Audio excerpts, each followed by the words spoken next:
Welcome back to the Perek Project. It's been amazing to hear all your feedback to our launch.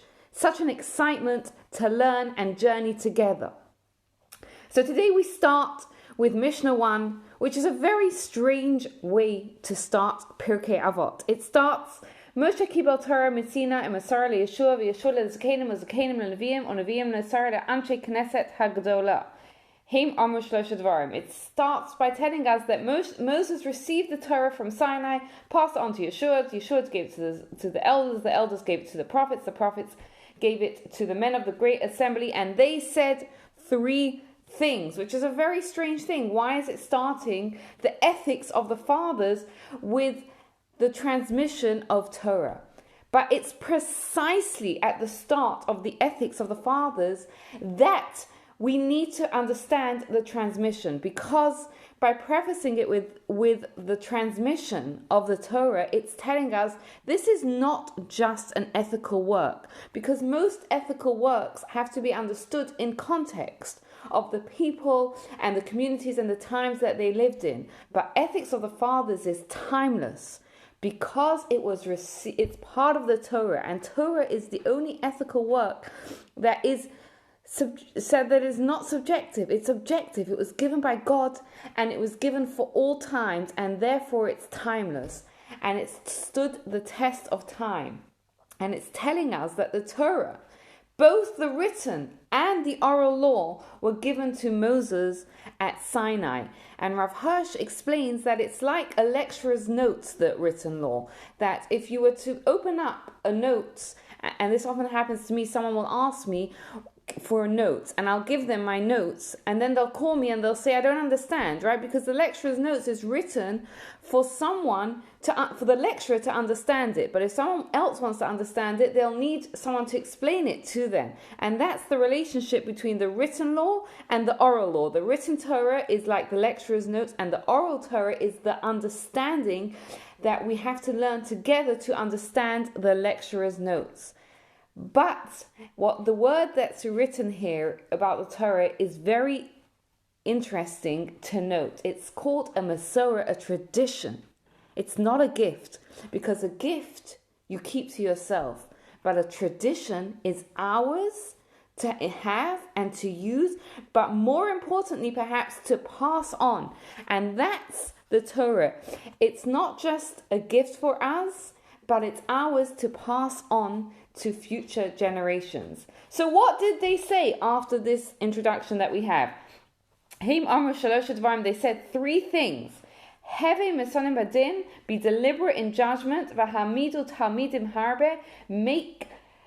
Develop many students for Torah, and make offense for the Torah.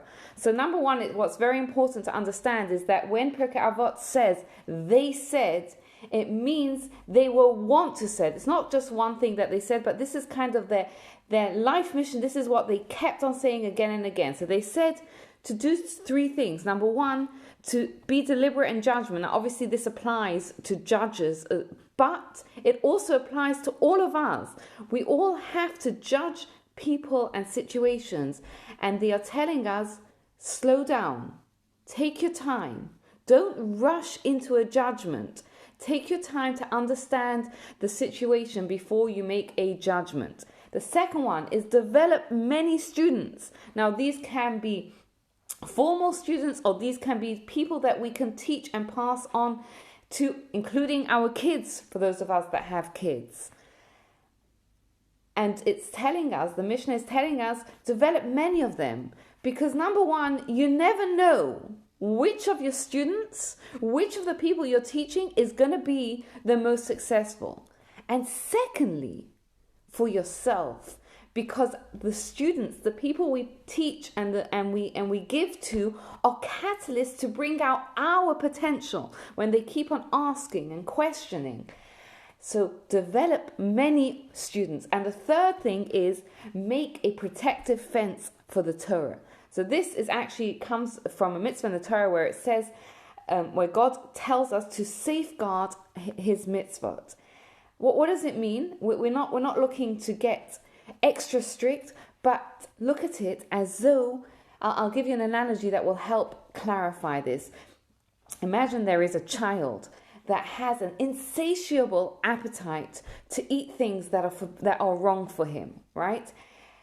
And so the father understands the child, so he tells him, I don't want you going into that shop that sells this stuff that is not good for you. Let's just say it's a non-kosher shop. He says, I don't want you going into a non-kosher shop because I'm worried that you're not going to be able to control yourself. And if you do, I'm going to have to punish you. Now, the mother loves her child, and she doesn't want the child to get in trouble with the father and to eat something that's not good for him. So what does she say to the child? And she says, I don't want you even going on the street of that shop. So too, the safeguards are there to protect us and to help us to achieve our mission. And the Mishnah also tells us, don't only follow what the rabbinical one is, but look at yourself. Look at what your weaknesses are and see if you need to put up any safeguards in place so that you don't fall into a safeguard. So I'm going to leave you with this question. Look at yourself. Look at what we want to achieve and see if there's anything that is stopping us from achieving it, and what safeguards can I put in place that will help me achieve what I need to do. Thank you so much for listening. Keep on sending your feedback, your thoughts, and looking forward to continuing together.